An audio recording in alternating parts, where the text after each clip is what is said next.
নমস্কার প্রিয় দর্শক, বঙ্গ অ্যাস্ট্রোদিশার পক্ষ থেকে আপনাদের অনেক শুভেচ্ছা জানাচ্ছি।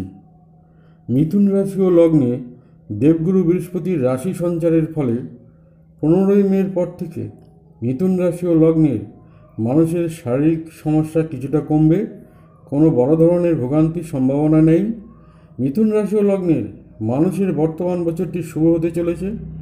আর্থিক দিক থেকে শুভ এবং কোনো শুভ পরিকল্পনা রূপায়ণে সফলতা পাবে।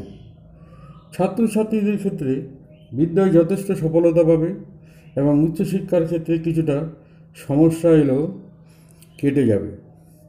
মিথুন রাশি ও লগ্নের মানুষের সন্তান ভাগ্য এবছর ভালো হবে। সন্তানের স্বাস্থ্য, বিদ্যা ও কর্মে সফলতা পাবে।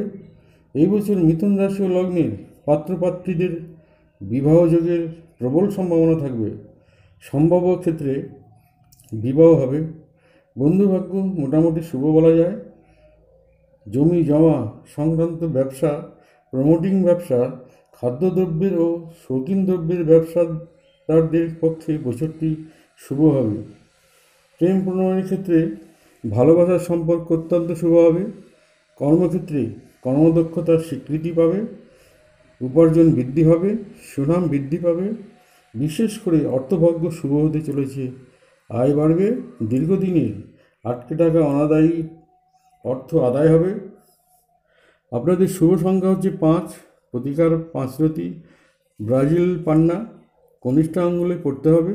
আজ এখানে মিথুন রাশি ও বৃহস্পতির গোচর ফল সম্বন্ধে আলোচনা শেষ করছি। ভালো থাকবেন, সুস্থ থাকবেন। ধন্যবাদ।